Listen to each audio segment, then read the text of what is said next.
Good Wednesday morning, everybody. I'm Dave Furtado. And I'm meteorologist Jefferson Donovan. And Jefferson, in the world of weather, things seem to be a little wet this morning. I couldn't help but notice a few raindrops on my way in. I know rain is pretty high on the docket for folks today. So how widespread is this rain system we're talking? Yeah, we are going to be looking at widespread showers throughout the day. Now, it's going to be kind of hit and miss in variety. It's not going to be that kind of stratiform all-day type of rain, but we are going to be looking at widespread showers on this Wednesday. Taking a look out at the Tri-Cities this morning, as Dave mentioned, don't be too surprised if you are hit by a few raindrops on your way to work or school. Now, as we do progress throughout the day, we might even see some thunderstorms in the Tri-Cities area. That will be possible this afternoon. Right now it is 43 degrees with one of those passing showers. Here's a look at your weather headlines today and going forward. As I've already referenced several times, showers are going to be prevalent on this Wednesday with mostly cloudy skies.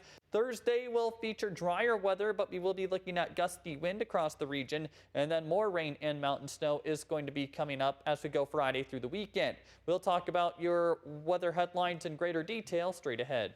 Thanks, Jefferson. We begin this morning in Kittitas County. A truck driver from Spokane Valley is facing second-degree negligent driving charges after being accused of causing a deadly crash on I-90 in the Cle Elum city limits. State troopers say on Monday, just before 12:30 p.m., traffic had slowed for debris in an eastbound lane. However, the truck driver didn't slow down and crashed into two vehicles. 70-year-old Gary Hartig from Lewiston, Idaho, was severely injured. He was taken to Harborview Medical Center where he died. No one else in any of the three vehicles were injured. Investigators say the truck driver was not impaired by drugs and/or alcohol. The Environmental Protection Agency is getting involved in the investigation of a crash in Yakima yesterday morning involving a car and a chemical truck. The crash happened around 8 in the morning on Washington Avenue. Yakima police say a passenger vehicle traveling eastbound crossed into oncoming traffic, hitting the truck, causing a chemical spill. Both drivers were seriously injured and taken to the hospital with non-life-threatening injuries. It's not believed the chemicals released during the crash are harmful, but the EPA is testing them. During the initial part of the investigation, they said there's no danger to the public.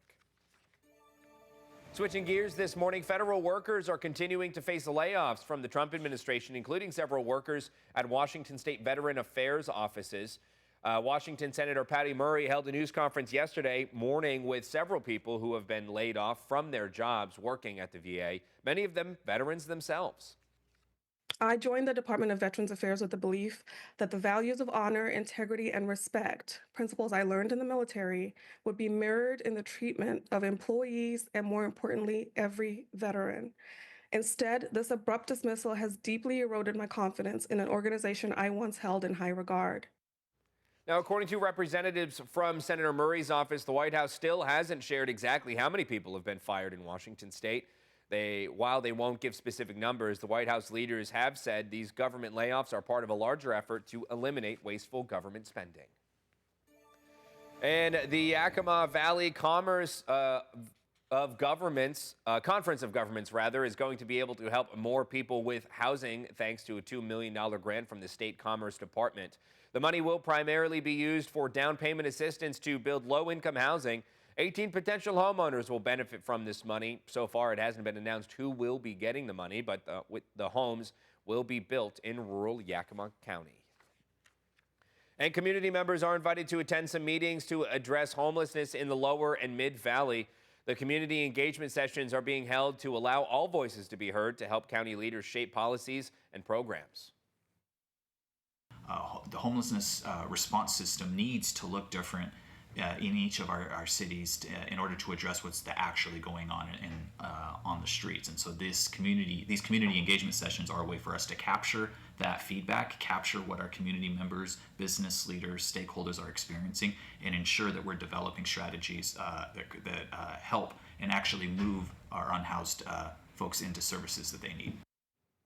Now, the first meeting is later today in Sunnyside at the Law and Justice Center located at 401 Homer Street. The second meeting is on Friday in Toppenish at Safe Haven Community Center. That's at 101 Lincoln Avenue. Both meetings will start at 6 p.m. and anyone is welcome to attend. We have all of the information up on our website, KIMATV.com. And the Yakima Valley Museum is hosting a public reception later this week to launch their latest exhibit. KIMA's Mallory Aldrich has more on the photographic journey. The exposition Our Stories, Our Lives, Photos of Migrant Labor in the Yakima Valley by Erwin Nash has been at the Yakima Valley Museum since January and showcases some of the valley's history in migrant farm work. Really about human dignity of farm workers in the valley, and it highlights the important work that this group of people has historically performed and still is performing in our valley, and the beauty and the wealth that they bring to our community. In 1967, photographer Erwin Nash began capturing images of farming communities in the Yakima Valley, creating an archive of over 9,400 photographs. These photographs, largely unknown until their recent digitalization by the Washington State University, have inspired the local community to share their stories and preserve previously undocumented history in the valley. Look at these pictures. It's really important to remember the fact that in the 60s and 70s, people who were laborers were migrants, which meant that they had to move from place to place to do seasonal work.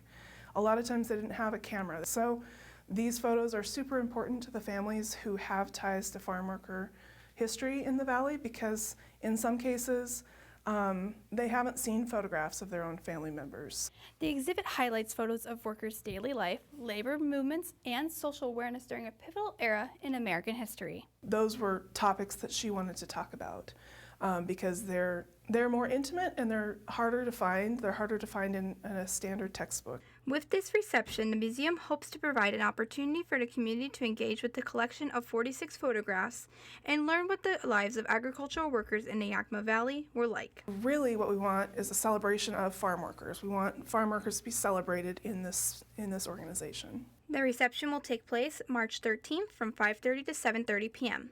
Reporting for Action News, I'm Mallory Aldrich.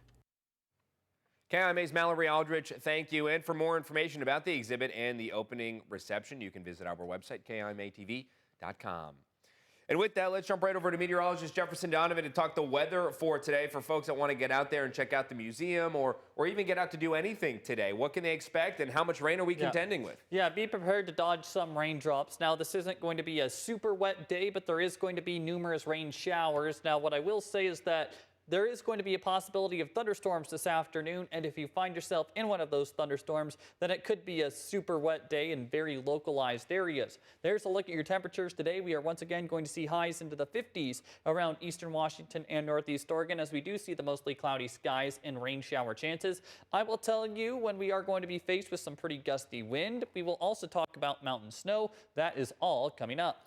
Thanks, Jefferson. The time